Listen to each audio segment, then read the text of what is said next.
श्लोक नंबर 1 से 4 में और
जैसे गीता जी अध्याय नंबर 7 के श्लोक नंबर 29 में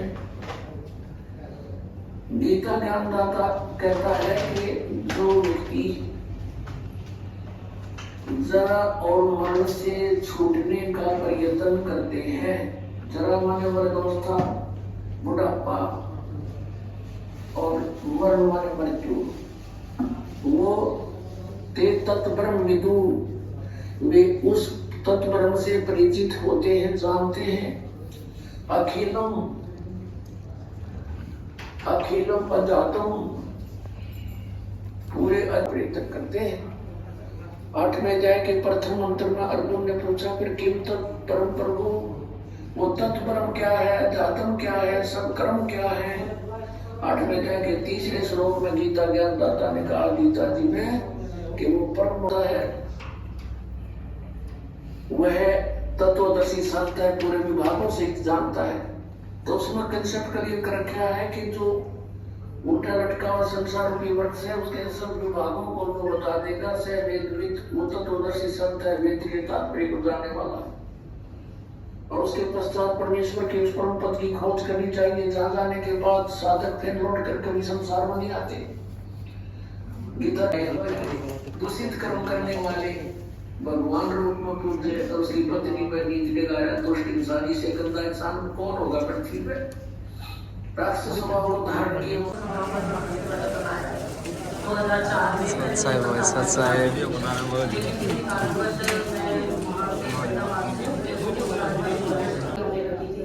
डॉक्टर के पास उसको दिखाया तो उसकी समस्या और ज्यादा बढ़ गई थी, जो कि महीने में पढ़ते थे तो उसको रोज पढ़ने लगे और पूरे दिन में कई बार पढ़ने लगे।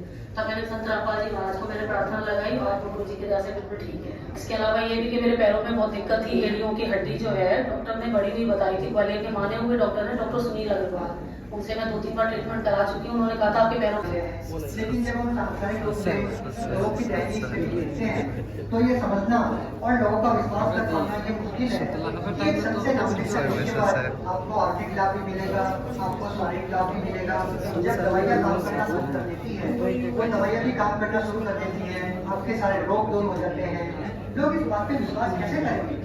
देखिए, वो तो संत रामपाल जी महाराज से दीक्षा लेने पे ही आपको पता लगेगा, क्योंकि उनके पास जो शास्त्र विधि है, जो शास्त्रानुकूल भक्ति वो बताते हैं, उन मंत्रों में और उस भक्ति में इतनी पावर है जो कि किसी में नहीं। हम औरों की भक्ति तो करते हैं, लेकिन वो शास्त्रानुकूल ना होने की वजह से थोड़े दिन तो हमें लाभ मिलता है, और वो लाभ भी हमें इसलिए मिलता है जो हमारे पूर्व जन्म की भक्ति की कमाई है। लेकिन हम ऐसा सोच लेते हैं कि हम जो ये कर रहे हैं उसी से हमें लाभ हो रहा है। वो थोड़ा